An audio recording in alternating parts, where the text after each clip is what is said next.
देवताओं और दैत्यों में भयंकर युद्ध छिड़ गया। धरती पर रक्त की नदियां बह रही थीं, आकाश में गर्जना थी, चारों ओर अंधकार फैल गया था और महादेव ने कोई शब्द बोले बिना इतना गहरा उत्तर दिया कि सृष्टि हिल गई। जरा सोचो, सारी सृष्टि का स्वामी, विनाश और सृजन दोनों का देवता, जो महाकाल है, जो भोलेनाथ है, वो महादेव अक्सर मौन क्यों रहते हैं? जब पूरा संसार हलचल में है, मनुष्य अपने दुख और सुख में उलझा है, देवता तक अपनी समस्याओं को लेकर दौड़े आते हैं, तो महादेव मौन क्यों धारण कर लेते हैं?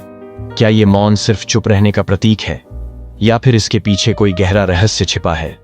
आज की ये कथा सिर्फ एक कहानी नहीं है, बल्कि महादेव का एक गूढ़ संदेश है जो हमारी जिंदगी बदल सकता है। क्योंकि अगर तुमने मौन को समझ लिया तो तुमने शिव को समझ लिया। आज मैं तुम्हें सुनाऊंगा एक कथा जिसमें देवताओं ने भी यही प्रश्न पूछा था और महादेव ने कोई शब्द बोले बिना इतना गहरा उत्तर दिया कि सृष्टि हिल गई।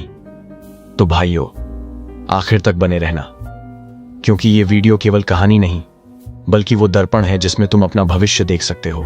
बहुत समय पहले कैलाश पर्वत की चोटी पर गहरा सन्नाटा पसरा हुआ था। हिमालय की चोटियां सफेद बर्फ से ढकी हुई थीं, चारों ओर ठंडी हवाएं चल रही थीं। उस मौन वातावरण में महादेव अपनी गुफा में ध्यानमग्न बैठे थे, आंखें बंद, शरीर पर बाघंबर, गले में सर्प और माथे पर अर्धचंद्र। उनके पास पार्वती जी विराजमान थीं।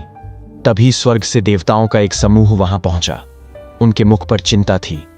इंद्रदेव आगे बढ़कर बोले, प्रभु, दैत्यों और देवताओं का युद्ध रुक ही नहीं रहा। दिन रात खून बह रहा है, धरती कांप रही है, जीव जंतु मर रहे हैं। हम आपके शरण में आए हैं, कृपा करके हमें समाधान दीजिए। पर महादेव अब भी मौन थे। उनकी पलकों में कोई हरकत नहीं थी। देवता हैरान हुए। वरुण देव बोले, क्या प्रभु हमारी बात नहीं सुन रहे? अग्निदेव बोले, या फिर वो हमारी पीड़ा को अनदेखा कर रहे हैं? देवता आपस में बहस करने लगे। किसी ने कहा, शायद प्रभु नाराज हैं। किसी ने कहा, नहीं, शायद उन्हें परवाह ही नहीं। पार्वती जी मुस्कुराई। उन्होंने कहा, तुम सब अधीर हो रहे हो। प्रभु का मौन भी एक उत्तर है। अगर तुम इसे समझ गए तो सारी समस्या का समाधान स्वयं मिल जाएगा। देवता चुप हो गए। सभी ने आश्चर्य से पार्वती जी की ओर देखा। पार्वती जी बोली, आओ, मैं तुम्हें एक घटना सुनाती हूं।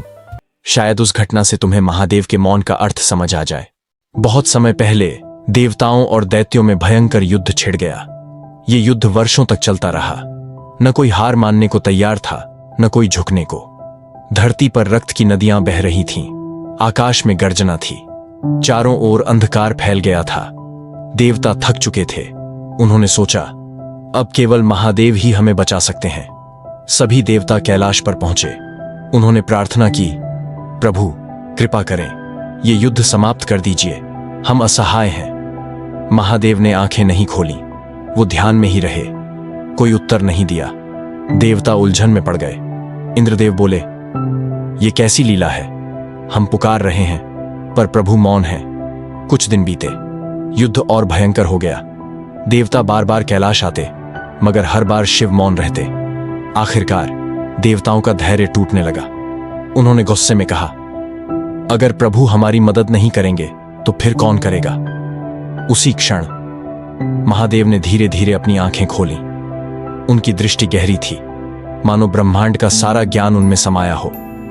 उन्होंने एक शब्द भी नहीं कहा, सिर्फ अपना त्रिशूल उठाया और आकाश की ओर कर दिया। त्रिशूल से अद्भुत प्रकाश निकला।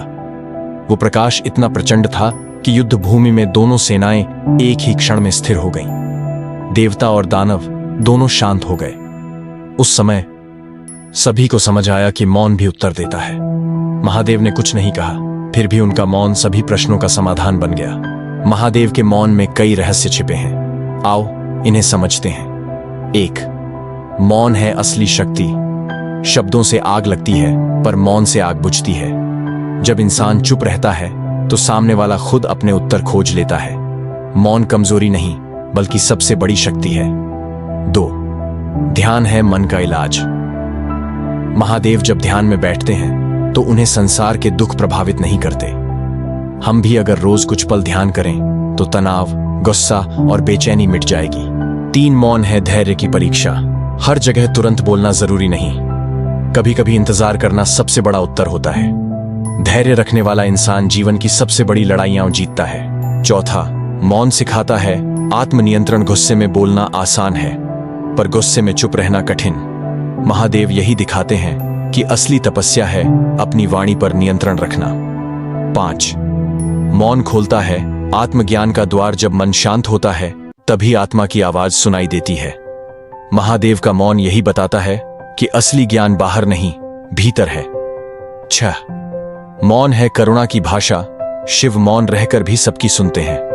वो दिखाते हैं कि सुनना भी उतना ही जरूरी है जितना बोलना। 7, मौन है परम उत्तर।